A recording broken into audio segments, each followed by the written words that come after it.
पाकिस्तान बांग्लादेश को लेकर भी बहुत उछल रहा था, लेकिन नया साल आते ही बांग्लादेश में भी नया खेल होने लगा है। नरेंद्र मोदी ने ऐसी चाल चली है जिससे पाकिस्तान को भी शॉक लगा होगा। भारत से बिगड़े रिश्तों के बीच भी पीएम मोदी ने विदेश मंत्री एस जयशंकर को बांग्लादेश भेज दिया है।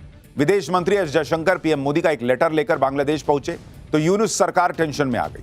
बांग्लादेश में बीएनपी अध्यक्ष खालिदा जिया को श्रद्धांजलि देने गए विदेश मंत्री एस जयशंकर ने उनके बेटे तारिक रहमान से मुलाकात की, लेकिन भारत के विदेश मंत्री ने मोहम्मद यूनुस से कोई मुलाकात नहीं की। यानी क्लियर मैसेज चला गया कि तुम मिलने लायक भी नहीं हो, जिस तरह से तुमने बांग्लादेश का हाल कर रखा है। तनावपूर्ण माहौल के बीच विदेश मंत्री का बांग्लादेश जाना, मोहम्मद यूनुस से न मिलना बहुत कुछ कह रहा है। और इसके साथ साथ एस जयशंकर ने बांग्लादेश में अभी के वक्त की सबसे बड़ी पॉलिटिकल पार्टी के सबसे बड़े चेहरे से मुलाकात करके मोहम्मद यूनुस को समझा दिया कि मुनीर के चक्कर में फंसकर कुछ नहीं कर पाओगे।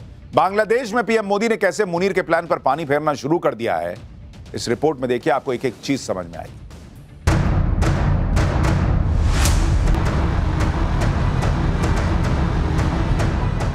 मोदी के ढाका मास्टर प्लान का ब्लूप्रिंट तैयार है। बांग्लादेश पर मोदी जियोपॉलिटिक्स की सियासी बिसात बिछाकर बैठे हैं, जहां खेल भी उनका है, मोहरे भी उनके हैं, प्यादे भी उनके हैं और चाल भी उनकी है। बेगम खालिदा जिया के जनाजे पर विदेश मंत्री एस जयशंकर को भेजकर मोदी ने कूटनीति के तीर से दो निशाने साध लिए हैं।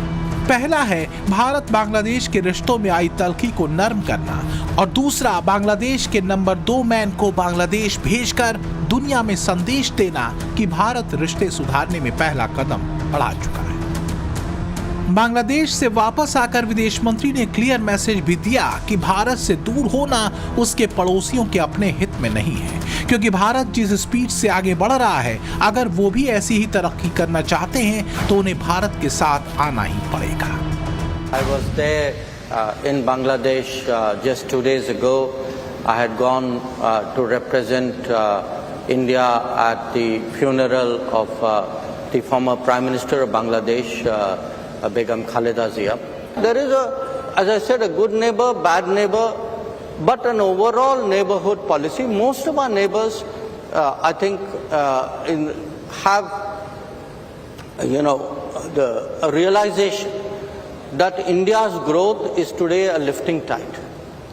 That if India grows, all our neighbors will grow with us. They will have many more opportunities. I think that, in a sense, is the message which I also took to Bangladesh. यहां भारत की ओर से दो अहम कूटनीतिक संदेश देखने को मिले।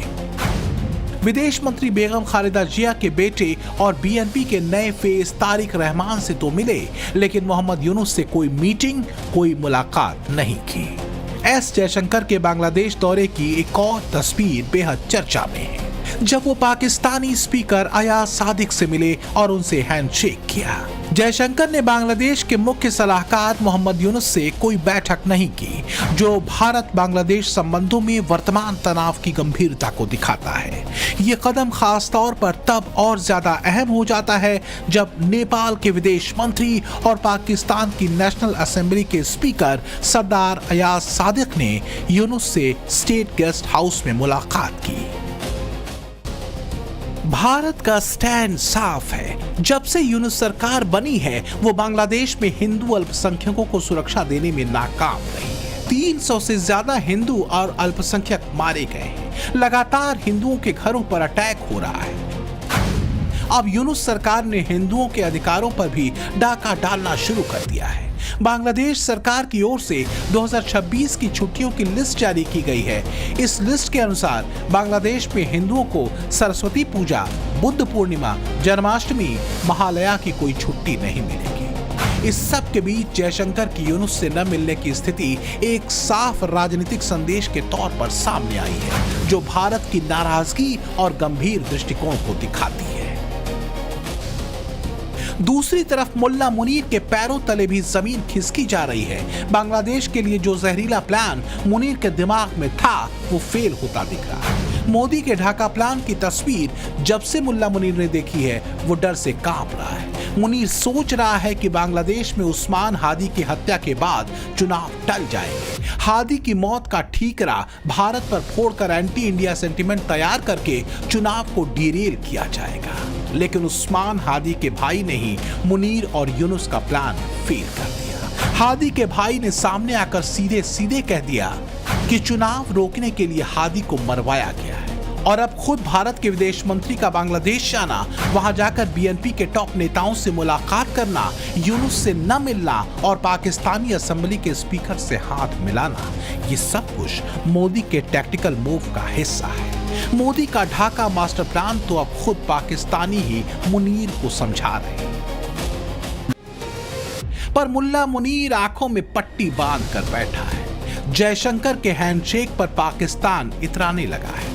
जयशंकर से हाथ मिलाने के बाद अयाज सादिक टीवी चैनलों पर जाकर कह रहे हैं कि हम नहीं, वो आए हमसे हाथ मिलाने। लेकिन मोदी नीति पाकिस्तानियों के दिमाग से ज्यादा तेज है। ये बात पाकिस्तानी हुक्मरानों को समझ में नहीं आ रही। भारत की बांग्लादेश पॉलिसी में पाकिस्तान ना चाहते हुए भी आ ही गया है और इसकी वजह खुद मुनीर है। ये किसी से नहीं छिपा कि बांग्लादेश में आईएसआई को मोहम्मद यूनुस सरकार का साथ मिलता है। आसिम मुनीर ने चोरी छुपे बांग्लादेश में आईएसआई का ढाका सेल एक्टिव कर दिया है। जानकारी के मुताबिक मुनीर का यह ढाका सेल कहीं और से नहीं बल्कि ढाका में मौजूद पाकिस्तानी हाई कमीशन से काम कर रहा है। मुनीर के इशारे पर आईएसआई ने पिछले साल नवंबर में ढाका सेल का गठन किया था। बांग्लादेश में हो रही हिंसा के पीछे ढाका सेल का बड़ा रोल सामने आया है।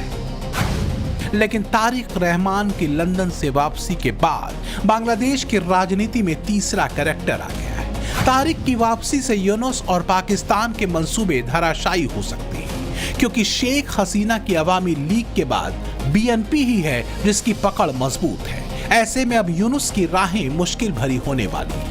बांग्लादेश से वापस आकर विदेश मंत्री ने पाकिस्तान को खरी खरी भी सुनाई है और साफ साफ कह दिया है कि पाकिस्तान अगर कोई जुर्रत करेगा तो उसका मुंह तोड़ जवाब उसे उसी वक्त दिया जाएगा।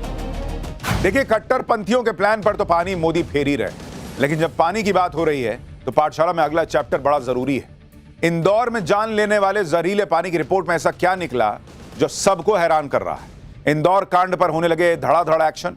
गटर का पानी पिलाने वाले अब कैसे नहीं बच पाएंगे, इसके बारे में आपको बताता हूं। देखिए, इंदौर को इस देश का सबसे साफ शहर कहा जाता था, लेकिन इसी साफ शहर में जब जहरीला पानी पीकर लोग मर गए तो पूरा देश हैरान रह गया।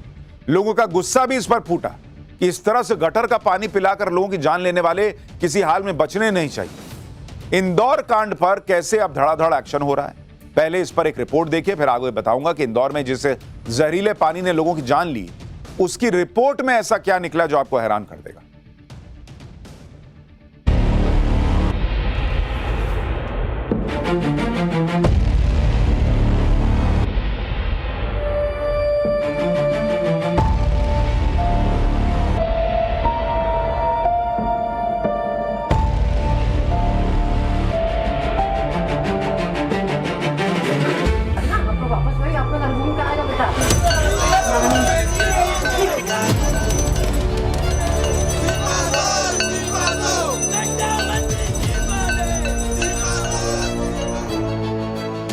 इंदौर जैसे शहर में गंदे पानी की सप्लाई से हुई मौतों ने गंभीर सवाल उठा दिए हैं, जिसके बाद सीएम मोहन यादव एक्शन में आ गए।